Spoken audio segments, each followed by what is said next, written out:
Welcome back to Dronacharya IAS YouTube channel. You're watching daily editorial analysis covering 30th June 2022. इस video lecture में हम आज के important articles cover करेंगे. In this video we'll talk about India and UAE's ties. इस video में हम आज इंडिया और UAE के रिलेशंस काफ़ी डिटेल में डिस्कस करेंगे. After that will talk about anti defection law. So जो भी पॉलिटिकल क्राइसिस महाराष्ट्र में चल रहा है, इस पूरे इशू में एंटी डिफेक्शन लॉ काफ़ी हाईलाइट हो रहा है. So will try to understand anti defection law in detail in this video as well. So let's begin with it. तो चलिए शुरुआत करते हैं. हमारा आज का पहला आर्टिकल इंडिया एंड यूएई के बायलैटरल टाइज से रिलेटेड है. ये पूरा इशू न्यूज़ में आया है बिकॉज रिसेंटली अबू धाबी में इंडिया के प्राइम मिनिस्टर और यूनाइटेड अरब एमिरेट्स के हेड एक दूसरे से मिले and both of them they बोर्ड to deepen and diversify the comprehensive strategic partnership. India और यूएई के बीच में जो कॉम्प्रिहेंसिव स्ट्रेटेजिक पार्टनरशिप है, इसे डीपन और डाइवर्सिफाई करने की बात यहाँ पे की गई है. Therefore it becomes very important from international point of view कि इंटरनेशनल रिलेशंस में हमें इंडिया और यूएई के जो रिलेशंस हैं उनके हर एक एस्पेक्ट के बारे में पता होना चाहिए. इस वीडियो में हम diplomatic, economic, cultural, technical, technological, defence, जो भी लेटेस्ट डेवलपमेंट हुई हैं वो सब इस आर्टिकल में हम डिस्कस करेंगे ताकि हमें पूरी पिक्चर क्लियर हो जाए अबाउट इंडिया एंड यूएई. तो सबसे पहले शुरुआत करते हैं इंडिया और यूएई के डिप्लोमेटिक रिलेशंस के साथ. इंडिया और यूनाइटेड अरब एमिरेट्स के डिप्लोमेटिक रिलेशंस की शुरुआत 1972 में हुई थी. 1972 में यूनाइटेड अरब एमिरेट्स ने अपनी एम्बेसी दिल्ली में ओपन की एंड 1973 में इसके बाद इंडिया ने अपनी एम्बेसी अबू धाबी में ओपन की. ट्रेडिशनली भी अगर हम देखें तो इंडिया और यूनाइटेड अरब एमिरेट्स के बीच में काफ़ी स्ट्रॉन्ग रिलेशंस रहे हैं. इससे पहले अगस्त 2015 में prime minister Narendra Modi visited UAE and that basically marked the beginning of the new strategic partnership between India and United Arab Emirates. इससे पहले प्राइम मिनिस्टर नरेंद्र मोदी की जो last visit United Arab Emirates में रही थी, that was in August 2019 and at that point of time he received United Arab Emirates highest award, Order of Zayed. तो ये याद रखेंगे, 2019 में प्राइम मिनिस्टर मोदी को यूएई का हाईएस्ट अवार्ड मिला है, ऑर्डर ऑफ जायद. देन अगर हम देखें तो इकोनॉमिक और कमर्शियल रिलेशंस की बात करें तो इंडिया और यूएई के बीच में बहुत पुराने ट्रेड रिलेशंस हैं. ट्रेड लिंक्स, जो हमारे ट्रेड लिंक्स हैं, ये सेंचुरीज ओल्ड हैं. जो ट्रेड है वो मेनली ट्रेडिशनल आइटम्स में डोमिनेट करता है, जैसे कि डेट्स, पर्ल्स, फिशेस. एंड इसमें काफ़ी ज़्यादा चेंज आया जब यूएई ने ऑयल एक्सपोर्ट करना शुरू किया इन 1962. तो ऑयल के डिस्कवरी के बाद जो ट्रेड था, जो ट्रेड आइटम्स थे, इसमें काफ़ी चेंज आया. एंड इसमें सबसे बड़ा इम्पेटस तब आया जब दुबई ने अपनी पोजीशन को इस्टेब्लिश किया as a regional trading hub. 1990s में दुबई एक रीजनल ट्रेडिंग हब के जैसे उभरा और उसी टाइम पे इंडिया में भी लिबरलाइजेशन का जो प्रोसेस है वो शुरू हो चुका था. तो अब अगर हम लास्ट ईयर देखें, फाइनेंशियल ईयर 2021 एंड 2022, इस दौरान इंडिया और यूनाइटेड अरब एमिरेट्स का जो बायलैटरल ट्रेड था that was around $72 billion. And यहीं पे यूएई इंडिया का थर्ड लार्जेस्ट ट्रेड पार्टनर है and second largest export destination भी है. ऑल्सो यूएई की एफडीआई इंडिया के अंदर काफ़ी इंक्रीज़ हुई है पिछले कुछ सालों में. करंटली यूएई से आने वाला foreign direct investment around $12 billion के आसपास है. तो यहाँ से आपको दोनों कंट्रीज़ के इकोनॉमिक और कमर्शियल रिलेशंस भी दिख रहे होंगे. Then if you talk about the cultural relations, तो यहाँ पे यूएई इंडिया के कल्चर को काफ़ी इम्पोर्टेंस देता है. ये 2019 अप्रैल में भी हाईलाइट हुआ था when India participated as the guest of honour country in Abu Dhabi international book fair 2019. Also अगर हम यहाँ पे इंडियन सिनेमा की बात करें, TV, radio channels, all of these are easily available in UAE. और इसी के साथ साथ यूएई में Indian cinema, radio channels, TV, इन सब की काफ़ी अच्छी व्यूअरशिप भी है। Major theatres, cinema halls in UAE, all of them they screen commercial Hindi, Malayalam and Tamil films as well. तो कल्चरल रिलेशंस भी इंडिया और यूएई के बीच में काफ़ी ज़्यादा स्ट्रॉन्ग हैं। जो एमिराती कम्युनिटी है, they also participate in are international day of yoga events. बहुत सारे स्कूल्स में योगा और मेडिटेशन सेंटर्स रन किए जाते हैं and they are very successful in UAE. Also we talk about the technology partnership, तो इंडिया और यूएई ने काफ़ी सारी डील साइन की हैं in the field of digital innovation, technology partnership, and there is also plans for ISRO and UAE's SA to cooperate on missions like Red Moon mission. And इसी के साथ साथ यूनाइटेड अरब एमिरेट्स ने golden visa offer किया है to the residency permits for doctor, engineers and PhD scholars. And along with this जो specialist हैं, specially in the high and technology जैसे कि artificial intelligence, big data, virology, epidemiology, all of or even the former ISRO chiefs, they have brought all of them over their space agency. Then if we talk about the defense and security cooperation, तो India और UAE के बीच में जो defence interaction है वो काफ़ी अच्छी ग्रो कर रही है along with our bilateral relationship. इसी एस्पेक्ट में काफ़ी रेगुलर हाई लेवल और फंक्शनल लेवल एक्सचेंजेस होते रहते हैं दोनों ही कंट्रीज़ के बीच में। अब एग्ज़ाम्पल के तौर में लें तो दोनों ही कंट्रीज़ की जो नेवीज़ हैं उनकी ships regularly they make port calls, इससे इनकी जो डिफेंस कोऑपरेशन है वो इन्हांस होती है। इंडिया और यूएई ने 2017 में कॉम्प्रिहेंसिव स्ट्रेटेजिक पार्टनरशिप साइन किया था and along with this they hold annual defence dialogues. अब recently UAE even Indian Ocean regional dialogue का भी हिस्सा है। So both the sides they take part in the military exercises. दोनों की अलग अलग मिलिट्री एक्सरसाइजेज हैं, मिलिट्री चीफ्स एक दूसरे को विजिट करते रहते हैं। Also, if we talk about mediation, so there's an interesting side is the role of UAE. It says it has played a role in mediation between India and Pakistan over the past 3 years. And Dubai ने जो interlocutor meetings थी between the NSA Doval and Pakistan military officials इन्हें facilitate की थी। तो कहीं ना कहीं इंडिया और पाकिस्तान में UAE एक मीडिएटर का रोल भी प्ले करता है। एंड इंडियन कम्युनिटी की अगर हम बात करें तो जब हम इंडिया और यूएई रिलेशंस डिस्कस करते हैं तो इंडियन कम्युनिटी का रोल काफ़ी इम्पॉर्टेंट है। तकरीबन 3.4 million Indian ethnic community UAE में रहती है, which is the largest ethnic community in UAE, जो कि यूएई की अराउंड 35% पॉपुलेशन का कॉन्स्टिट्यूट करती है।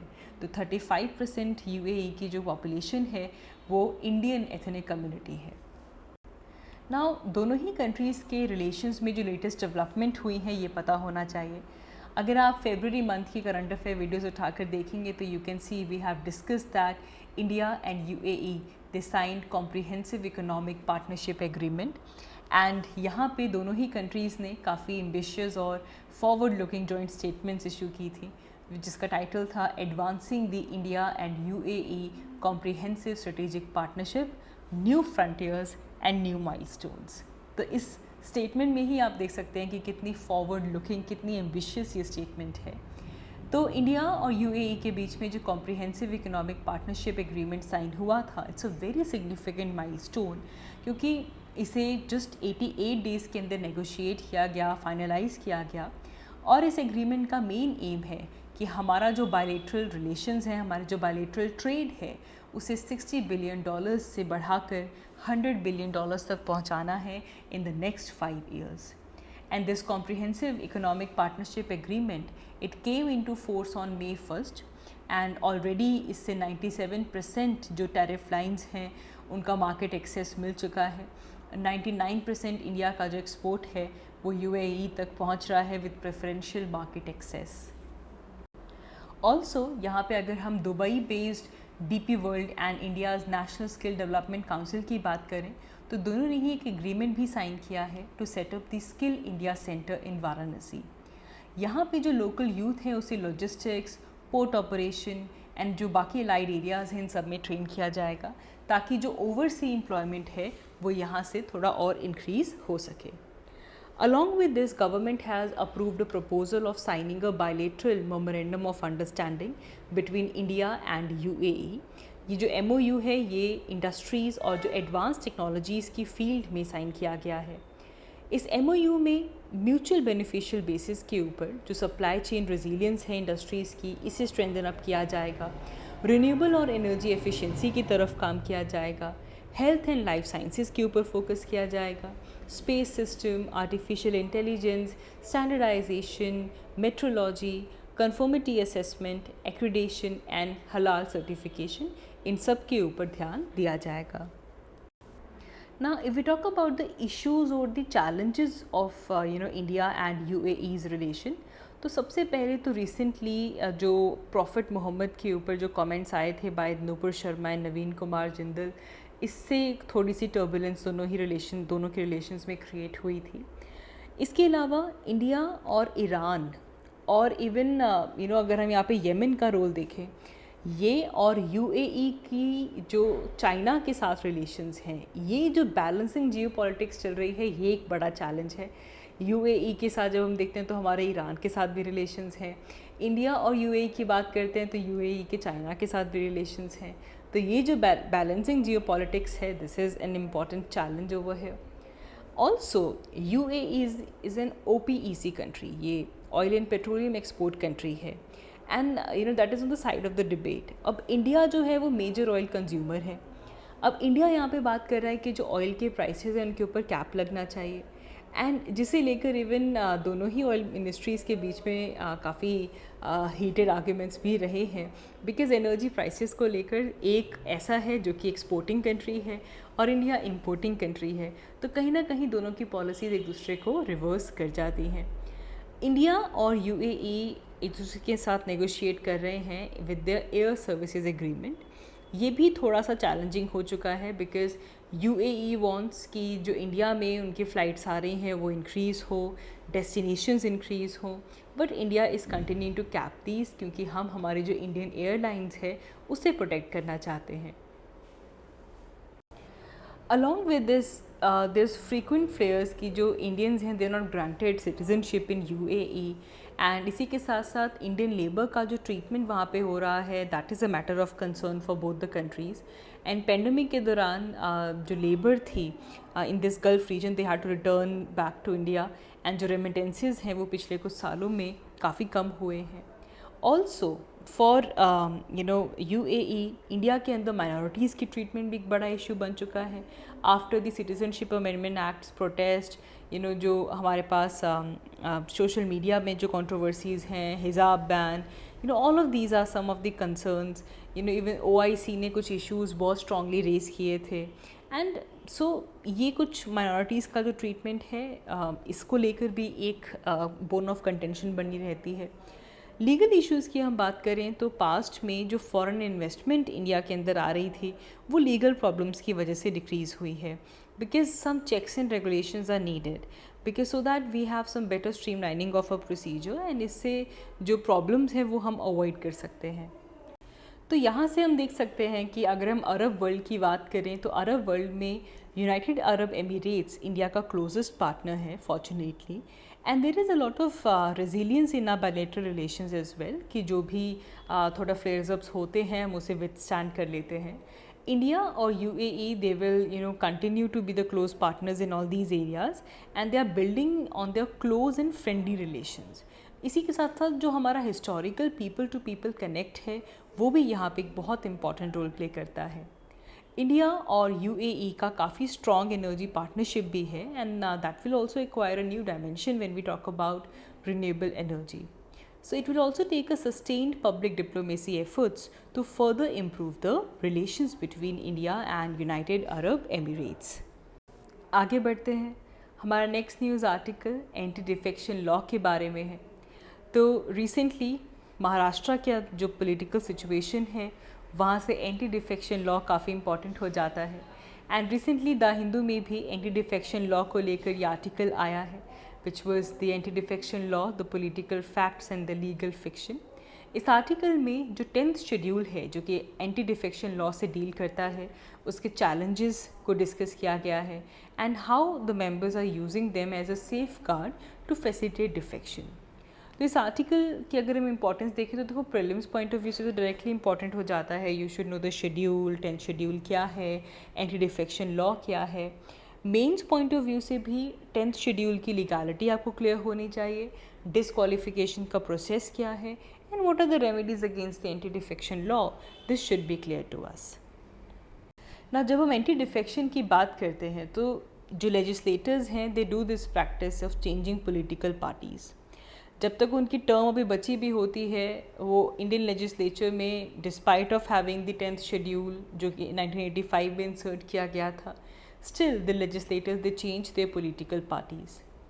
This is known as anti defection law.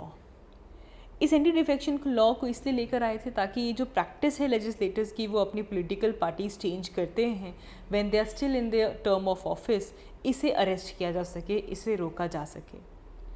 अब जो पॉलिटिकल क्राइसिस महाराष्ट्र में हो रहा है और इससे पहले भी ये हमें बार बार रिमाइंड करता है that what the 10th schedule can do and what it can not do. सबसे पहले एंटी डिफेक्शन लॉ का मीनिंग समझते हैं। एंटी डिफेक्शन लॉ में उन मेंबर ऑफ पार्लियामेंट या एमएलएस को पनिश किया जाता है those leave their party for another party. Parliament में 10th शेड्यूल को ऐड किया गया 1985 में। पर्पस था कि गवर्नमेंट के अंदर एक स्टेबिलिटी लाई जा सके और जो लेजिस्लेटर्स हैं जो अपनी पार्टीज़ चेंज कर रहे हैं इनको डिस्करेज किया जा सके। 10th शेड्यूल जिसे एंटी डिफेक्शन एक्ट भी कहते हैं, ये 52nd अमेंडमेंट एक्ट 1985 में इंडियन कॉन्स्टिट्यूशन के अंदर इसे इंक्लूड किया गया था as part of 10th schedule. इसमें जो इलेक्टेड मेंबर्स हैं उनके डिसक्वालिफिकेशन के प्रोविजंस ऐड किए गए हैं on the grounds of defection to another political party. And ये एक रिस्पॉन्स था बिकॉज 1967 के जनरल इलेक्शंस के बाद बहुत सारी स्टेट गवर्नमेंट्स में हमें देखने के लिए मिल रहा था कि जो एमएलएस थे दे वर डूइंग पार्टी हॉपिंग। तो उस पार्टी हॉपिंग को रोकने के लिए, गवर्नमेंट्स की टॉपलिंग जो हो रही थी उसे रोकने के लिए ये एंटी डिफेक्शन लॉ कॉन्स्टिट्यूशन के अंदर ऐड किया गया था। लेकिन यहाँ पे हमें समझना होगा कि एंटी डिफेक्शन लॉ में ऐसा नहीं है कि जो एमएलए है, एमपी है, वो अपनी पार्टी छोड़ ही नहीं सकते। It allows a group of MPs और MLAs to merge with another political party. तो अगर एक group of MP and MLA किसी और पार्टी के साथ मर्ज होता है तो ऐसे केस में डिफेक्शन की पेनल्टी अप्लाई नहीं होती। It does not penalise the political parties for encouraging और accepting the defector legislators as well. अब यहाँ पे जो हमारा 1985 एक्ट है, अगर 1/3 इलेक्टेड मेंबर्स एक पॉलिटिकल पार्टी के दूसरी पार्टी में जाते हैं तो इसे डिफेक्शन नहीं माना जाता, इसे मर्जर माना जाता है। लेकिन 91 कॉन्स्टिट्यूशन अमेंडमेंट एक्ट के बाद 1/3 से बढ़ाकर इसे 2/3 मेंबर कर दिया गया कि अगर 2/3 मेंबर्स एक पार्टी के दूसरी पार्टी में जाते हैं that will be the merger and this will be the valid in the eyes of anti defection law. अब यहाँ पे जो मेंबर्स डिसक्वालीफाई हुए हैं they can stand for elections from any political party for a seat in the same house. अब यहाँ पे जो डिसक्वालिफिकेशन का जो क्वेश्चन है कि डिफेक्शन के ग्राउंड पे ये क्वेश्चंस जाते हैं चेयरमैन के पास, स्पीकर के पास। एंड याद रखिएगा that these are open to, these are subject to judicial review. However, this law does not provide a time frame within which the presiding officer has to decide the defection case. यहाँ पे time frame provide नहीं किया जाता। So, what are the grounds of defection? अगर कोई elected member voluntarily अपनी political party की membership give up कर देते हैं, इसे defection माना जाता है। अगर पार्टी ने कोई डायरेक्शन दी है कि इस तरफ वोट करना है, अगेंस्ट वोट करना है, उससे अब्सटेन कर देते हैं या फिर कॉन्ट्रेरी एक्शन लेते हैं, तो विदाउट ऑब्टेनिंग प्रायर परमिशन, तो ऐसे केस में भी डिफेक्शन अप्लाई होता है। अगर कोई इंडिपेंडेंटली इलेक्टेड मेंबर है, वो अगर कोई पॉलिटिकल पार्टी ज्वाइन कर लेता है तो उनके ऊपर डिफेक्शन लगता है। और जो नॉमिनेटेड मेंबर्स होते हैं उनको 6 मंथ्स का टाइम दिया जाता है जिसके बीच बीच वो किसी पॉलिटिकल पार्टी को चूज़ कर सकते हैं। लेकिन 6 मंथ्स के बाद अगर कोई इलेक्टेड नॉमिनेटेड मेंबर किसी दूसरी पार्टी को चूज़ करता है, किसी पार्टी का हिस्सा बनता है, so in that case that is also a ground for defection. तो बेसिकली जो हमारा एंटी डिफेक्शन लॉ है इसे रैशनली यूज़ करना होगा, बिकॉज़ ये लॉ इज़ ओनली वैलिड अगर आपके पास आप गवर्नमेंट की स्टेबिलिटी इंश्योर करना चाहते हैं। तो for example if there is passage of annual budget और नो कॉन्फिडेंस मोशन, तो ऐसे केस में इसे रैशनली यूज़ करना होगा। ऑल्सो कुछ कमीशंस ये कहती हैं कि जो नेशनल कमीशन है should review the working of the constitution, and it has recommended कि जो प्रिजाइडिंग ऑफिसर है उनका जो डिसीजन है जिसके थ्रू जो मेंबर को डिस्क्वालीफाई किया जाता है, it should be made by the president in case of MP, and in case of MLAs it should be done by the governor on the advice of election commission. अब यहाँ पे हमने हमारे आज की वीडियो में होलोहान जजमेंट भी देखा, जिसमें कहा गया कि जो स्पीकर का टेन्योर है it has to be independent on the continuous support, it is basically dependent upon the continuous support of the majority of the house. तो इसीलिए इसमें ये कहा गया, जस्टिस वर्मा ने होलोहान जजमेंट में कहा था कि it does not satisfy the requirement of an independent authority. तो ये हमने आज की हमारी वीडियो में डिस्कस किया है। ऑल्सो जो इंट्रा पार्टी डेमोक्रेसी है उस प्रिंसिपल को हमें यहाँ पे प्रमोट करना होगा। So that is all for this video. Thank you so much for watching. I will see you all in my next one. Thank you.